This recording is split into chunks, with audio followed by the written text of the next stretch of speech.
Hey everybody, the Anti-Pundit is back. It is the weekend of May the 3rd, 2014. You can visit me at my Facebook page at Get Lansing Media, or always go to my webpage at realdealpolitics.net. Now, did you know there was a protest going on down in Washington here recently? And it all has to do with cowboys and Indians. Now, instead of me talking about this, I'll let you watch this video and let you be the judge. Tell me why you're here today and what's going on. I came here to Washington, D.C., first of all, because I was invited by, some of my relatives from down here, the Ponca, Lakota, the Dakota, etc.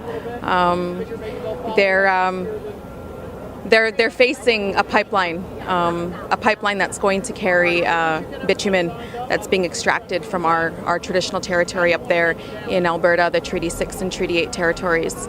So I come from the Treaty 6 territory, and our territory is impacted by this industry. In our territory, we're pulling moose from the water that have cancers hanging off of them. We have moose with pus bubbles under the skin. We have deer with green meat. We're airlifting our babies to the urban medical centers for drinking contaminated water. We have right now, 40 minutes up the road from my reserve, we have 4 ongoing spills that is bitumen emulsion. And they've been spilling now. The spills were discovered in May of last year, and they're still spilling today. It's spilled over 1.5 million liters of bitumen emulsion onto our traditional territory. It's affected a lake. They've had to drain the lake. Over 200 animals have lost their lives because of it. We're suffering from respiratory illnesses, cancers. So I don't know how much more I can bring it home than that. Mason Mitchell. Mason, you are a cowboy of the Cowboy and Indian Alliance. Am I correct? Yeah. How old are you? 9 years old. 9, really? And you were out there handling a horse today, right? Yeah. Okay. Why were you out today? Why were you with Cowboys and Indian Alliance? To stop the pipeline.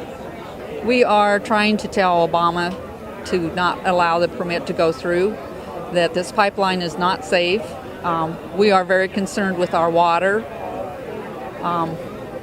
The Ogallala Aquifer is the largest in Nebraska, is the largest body of water under the land, and they want to go through it. I'm Standing Stone. My English name is Faith Spotted Eagle. I'm from the Ihankama Oyate. Folks that are on the front lines of this Keystone XL pipeline, this battle. So, I mean, those are the folks I put more emphasis and importance in, because, they're the reason why we're here. So my job is to help coordinate that effort and make sure it comes off as smoothly as possible. I think there are very, very big, powerful forces at work behind the continuation of a dying, paradigm. And I think that people need to come together to be educated. I know that we have that need as well. People like Winona LaDuke help us with that. And so Amy and I are sort of a bridge between Indian, non-Indian communities, but as Amy said, it's the outcome for all our livelihood. They don't make any more water, as Winona says. And I think if people understood really the dark forces behind economic pressure, short-sightedness for human beings' livelihood and the creatures' livelihood in general, all those things, I hate to look at it as like dark against good or Darth Vader, but those are powerful forces at work, and the only way that we can stop them is to be educated and to come together as the same species of human beings who can and help ourselves out. So, Isn't it always dark against good, though? I mean, it is. I mean, in the movies. There are some gray areas, but this to us is black and white completely. Right. So, and there's a lot of spin put on this issue, which is why I think people may support the pipeline without really knowing what's behind it. And that's the kind of thing that we just want to work on and be part of to change that and be part of the education, including educating our own self. Ladies and gentlemen, that was from India Country Today. Now you got ranchers involved with this too, and they're just as concerned as our Native American friends and our Canadian Aboriginal friends. This isn't going away anytime soon, and I've talked about it at length on other episodes of mine. So, will people listen? Will people start to stand up and look? I have no idea, but I hope they do. and this will not go away. And we'll be right back. Hi everybody, my name is Lance Bell, host of Real Deal Politics with the Anti-Pundit. Now, ladies and gentlemen, I bring to you my Indiegogo campaign. Now, ladies and gentlemen, if you've followed me, you know since 2008, I have been broadcasting in some medium on politics and current events. And ladies and gentlemen, I love every second of it.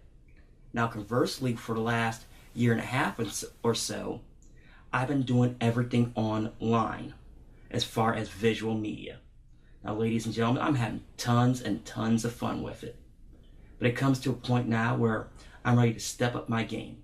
And that's why I come to you today. Now, ladies and gentlemen, if you saw my last campaign, you already know that I have equipment problems. I mean, I'm running an iMac G4. I mean, it's not the greatest in the world. And if you look at some of my videos in the past, as you can see here, the quality has come up over time. And I still had a long way to go. Now, ladies and gentlemen, given the circumstances, I already know that my only option is to do it on my own, and let me explain. Ladies and gentlemen, I'm gonna need, here's what I'm gonna do to pull this off. Let me start that over. I mean, to be a true independent, I'm gonna have to do it all. From doing the website, to having a server set up, to even have my own studio. Now, as you can see in this pie chart here, that this is not going to be easy. And I know, being a true independent, that's the route I chose to take. Now, ladies and gentlemen, also, I actually decided to start another show. And if it was syndicated, I probably watched it. Now, the bad television review, as it sounds, is what that is. It's all about bad television.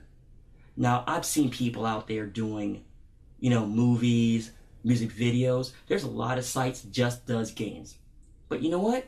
Nobody really does television. So I decided to do that because it's something real different and you will enjoy it. That's a promise. Now, ladies and gentlemen, the way this is going to be set up be like this. The Real Deal is a weekly show. Always has been, always will be. Now, the bad television show is going to be set up as a traditional television show, meaning that I'll be doing shows weekly over 13 weeks given the standard programming schedules. Now, if there's enough demand there, I will go to 26 weeks. And that's where you come in.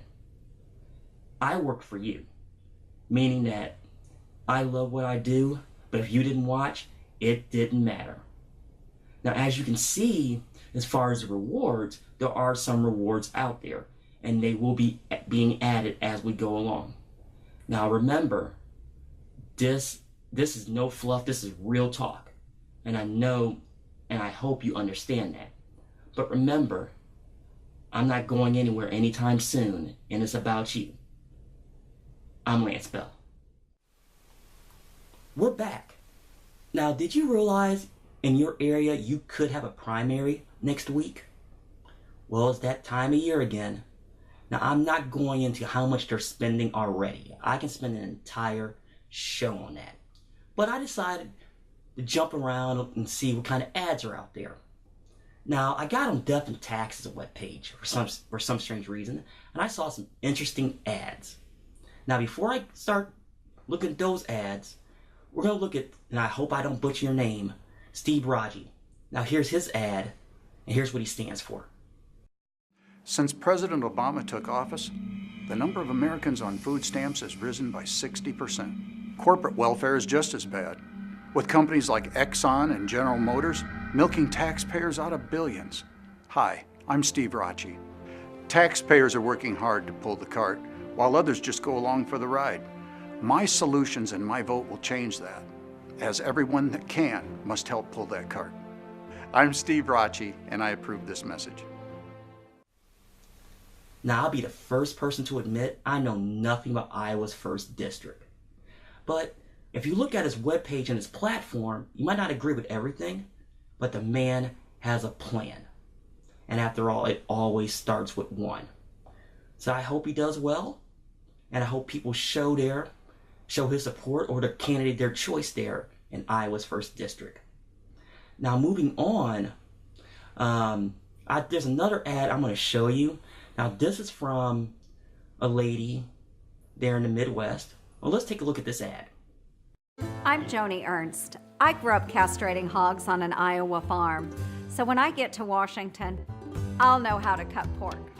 Joni Ernst, mother, soldier, conservative. My parents taught us to live within our means. It's time to force Washington to do the same. To cut wasteful spending, repeal Obamacare, and balance the budget. I'm Joni Ernst, and I approve this message because Washington's full of big spenders. Let's make them squeal. Now I'm going to be the first person to admit Joni Ernst is probably not my first choice to be elected. And not because where she stands for, and not even the fact that, even Sarah Palin endorsed her. But I'm looking at her ad and I'm thinking to myself, castration would not have been my choice to go down that road with for an ad. Now, I understand what she did in her background, but that got my attention. I'll be the first person to admit that. Now also, there's another ad I want to show you. Now before I think about this particular candidate, I'm going to show you the ad first. Politicians in Washington have broken their oath with the American people. We can do better. Jake Rush is not a politician. In his life, he has taken an oath of another kind. As an Alachua County Sheriff's Deputy, and again as an attorney, he has placed his hand on the Bible to uphold the Constitution. The same Constitution he uses to teach children about our nation's founding documents. And Jake will always support our veterans. Jake is a conservative straight shooter who knows that Washington spending is out of control. All of this matters to Jake, his family, his newborn son, and to we the people. I'm Jake Rush, and I approve this message. Now, I'm going to be the first person to admit, do I like every single one of his platform stance? No. But this is a guy I can get behind, and let me explain. As a gamer and a role player, you don't see this very often in politics. Now, he's a member of the Mind's Eye Society, and I totally forgot they even existed.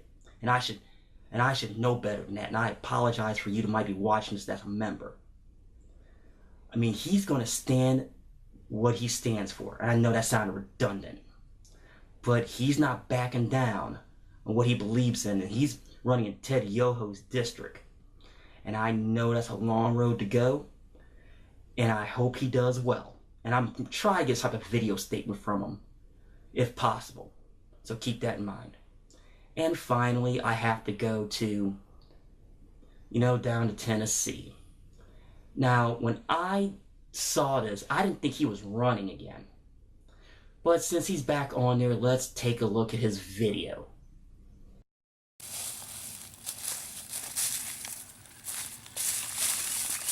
It's been rumored that a few states now are trying to make it illegal for law-abiding citizens to be in possession of firearms.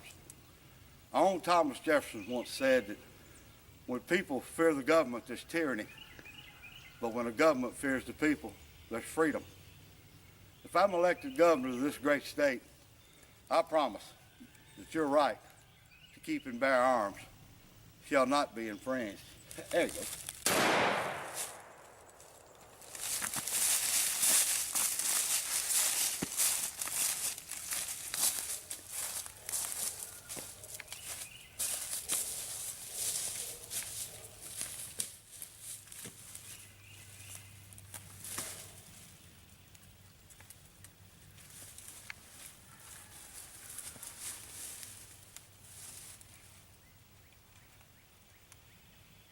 I'm Mark P. Rippy Brown.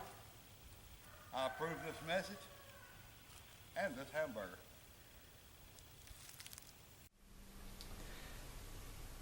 Come on. Now, do you have a snowball's chance in winning? No.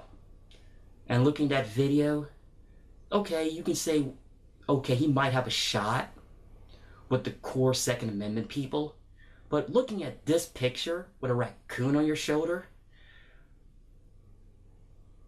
I don't know, folks. I really don't. So we've had some interesting ads this particular cycle. Now I know this fall we're going to see more of that. So we're going to have some fun with this all summer long. And we'll be right back. Hey ladies and gentlemen, it's news and notes time. Now I've been hinting at this for months. About the whole Roku channel. Now ladies and gentlemen, I want to give you an update on that. Starting next week, and it'll probably be Friday, so catch me on my Facebook page, and it will state what exactly what I'm going to do. Now I'm doing this on my own, as you know, and that takes a lot out of me because it takes a lot of time. But I'm going to try once again to make it public. So I will keep you in a loop as far as that. And some other things I'm working on right now, so stay tuned as far as that. Now, ladies and gentlemen, finally this week, I want to say a great congratulations to a young man who set a Guinness World Record. Now, ladies and gentlemen, just in case you missed it, I'm talking about James Nielsen. He did the beer mile. Now, you're probably wondering, how can you do that? Well, here's a video of him explaining what he did. Here we are, April 27, 2014. 60 years ago, Roger Bannister broke the 4-minute mile. Many medical experts thought it was a limitation of human beings. Physically impossible. Today, I'm going to attempt to break 5 minutes for the first time ever in the beer mile, which many people believe is a physical limitation. Not that many people actually, but I'll give it a shot. I'm physically fit. I've been training hard, nothing but this day for the last year, doing lots of track workouts, got back to my race weight, and feeling pretty good about my speed, my fitness. Lost a little bit of upper body weight that I didn't need, and I'm ready to run fast. Number 2, I have spent an extensive amount of time training my stomach to expand to be able to intake the massive amounts of carbon dioxide that I'm about to put into it. Number 3, I have studied the anatomy of the esophagus and the upper sphincter and how to make sure that I can maximize the amount of volume in the shortest amount of time. I can drink a beer in about 2 or 3 seconds out of a glass. I can pour it out of a can in about 8. I need to be somewhere in between. I need to be able to drink that beer in about 4 or 5, maybe 6 seconds. I can do that. I have done it.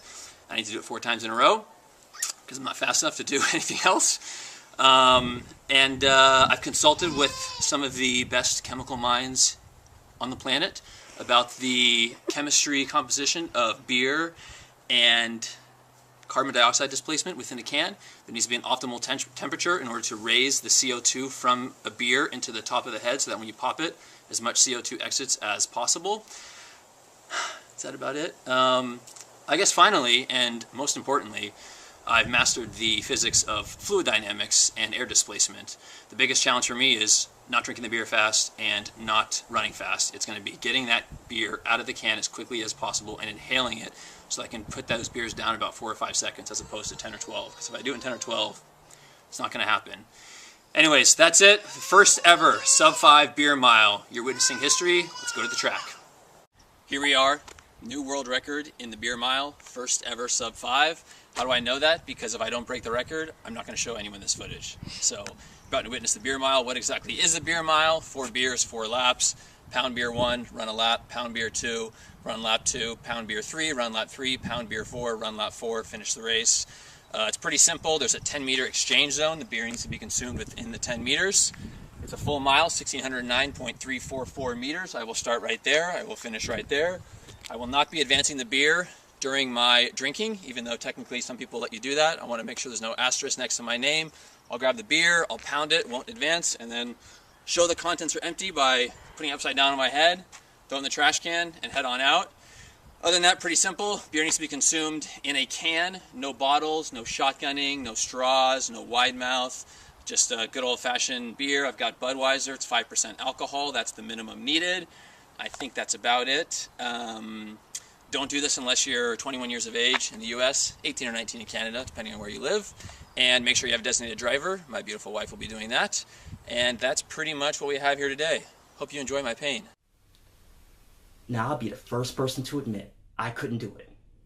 doing the 4-minute mile is one thing, but doing it with a beer in your hand is something completely different. And I totally congratulate him for that. Well, ladies and gentlemen, that's it for this week. I thank you for watching, and be careful, and always remember, fear the Roo.